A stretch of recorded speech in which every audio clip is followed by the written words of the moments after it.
वही शून्य है, वही एका है, जिसके भीतर बसा शिवाय। ओम नमः शिवाय। क्या आप जानते हैं कावड़ के पीछे की कहानी? सावन के इस अवसर पर आइए कावड़ यात्रा के पीछे छिपी कहानी को समझें। सावन के महीने में कावड़ निकलना यह एक प्राचीन परंपरा है। यह त्योहार हर साल लाखों शिव भक्त द्वारा मनाया जाता है। इस अद्भुत परंपरा की शुरुआत, महत्व, विभिन्न प्रकार और इसका भगवान शिव के साथ संबंध जानते हैं। आगे बढ़ने से पहले कृपया इस वीडियो को लाइक करें और दूसरों के साथ शेयर करें और हमारे चैनल को सब्सक्राइब करना ना भूलें। आपका समर्थन हमें आगे बढ़ने के लिए प्रेरित करता रहेगा और हम आपको नई नई पौराणिक कथाएं लेकर आते रहेंगे। पौराणिक कथाओं के अनुसार पवित्र मास श्रावण के दौरान ही देवताओं और दानवों ने समुद्र मंथन का निर्णय लिया था। समुद्र मंथन के दौरान ज्यादातर पवित्र वस्तुएं समुद्र से उभरी। इसमें असंख्यात रत्नों के साथ साथ जहरीला विष हलाहल भी समुद्र से निकला। लेकिन देवता और दानव उस विष के प्रति असुरंग थे, क्योंकि यह सब कुछ नष्ट कर सकता था। तभी भगवान शिव ने मदद की और उस विष को अपने गले में संग्रह कर लिया, जिससे उनका गला नीला पड़ गया। इसलिए भगवान शिव को नीलकंठ भी कहा जाता है। इस विष का प्रभाव इतना तेज था कि देवताओं को गंगा नदी के पावन जल से विष को शांत करना पड़ा। श्रावण मास के पवित्र माह में भगवान शिव को गंगा जल अर्पण करने की परंपरा उसी समय से चली आ रही है। हालांकि इसे लेकर कई मान्यताएं हैं। कहा जाता है कि भगवान परशुराम भगवान शिव के परम भक्त थे। मान्यता है कि वे सबसे पहले कावड़ लेकर बागपत जिले के पास पुरा महादेव गए थे। उन्होंने गढ़मुक्तेश्वर से गंगा का जल लेकर भोलेनाथ का जल अभिषेक किया था। उस समय श्रावण मास चल रहा था। तब से इस परंपरा को निभाते हुए भक्त श्रावण मास में कावड़ यात्रा निकालने लगे। वहीं कुछ विद्वानों का यह भी कहना है कि सर्वप्रथम त्रेता युग में श्रवण कुमार ने पहली बार कावड़ यात्रा की थी। माता पिता को तीर्थ यात्रा कराने के क्रम में श्रवण कुमार हिमाचल के ऊना क्षेत्र में थे, जहां उनके अंधे माता पिता ने उनसे मायापुरी यानी हरिद्वार में गंगा स्नान करने की इच्छा प्रकट की। माता पिता की इस इच्छा को पूरी करने के लिए श्रवण कुमार अपने माता पिता को कावड़ में बैठाकर हरिद्वार लाए और उन्हें गंगा स्नान कराया। वापसी में वे अपने साथ गंगा जल भी लेकर आए थे। इसे ही कावड़ यात्रा की शुरुआत माना जाता है। कुछ मान्यताओं के अनुसार भगवान राम पहले कावड़िया थे।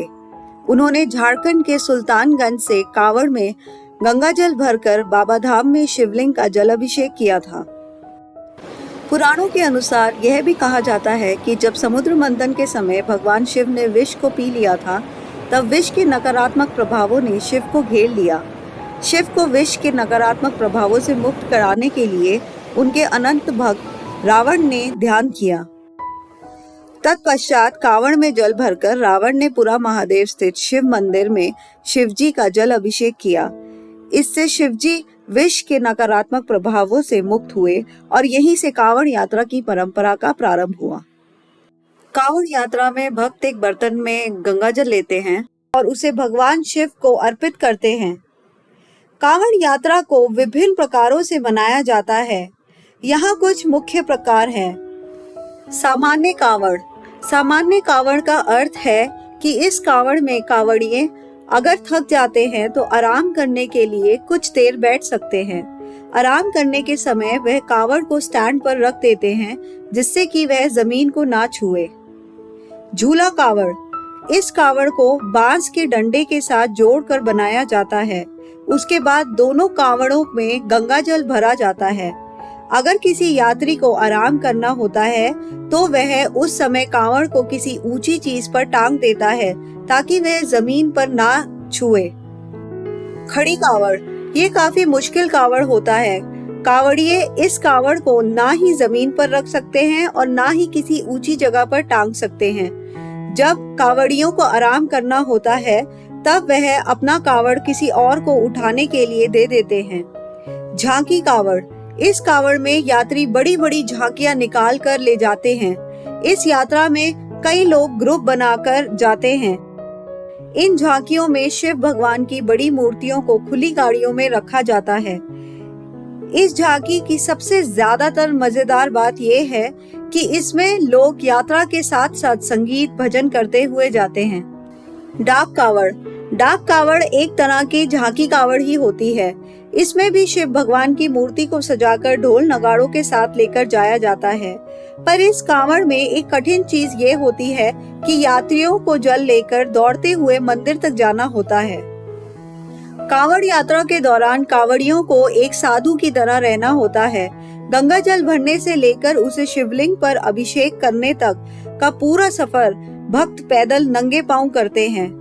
यात्रा के दौरान किसी भी तरह के नशे या मांसाहार की मनाही होती है।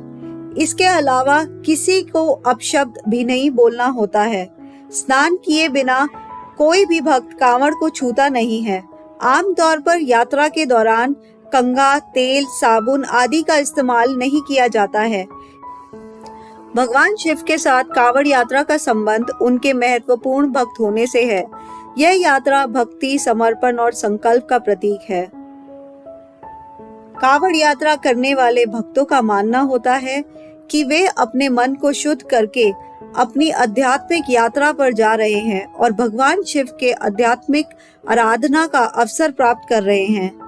इस प्रकार कांवड़ यात्रा शिव भक्ति की प्रमुख अंग है और यह भक्तों को शिव के प्रतीक अमृत को प्राप्त करने के लिए प्रेरित करती है।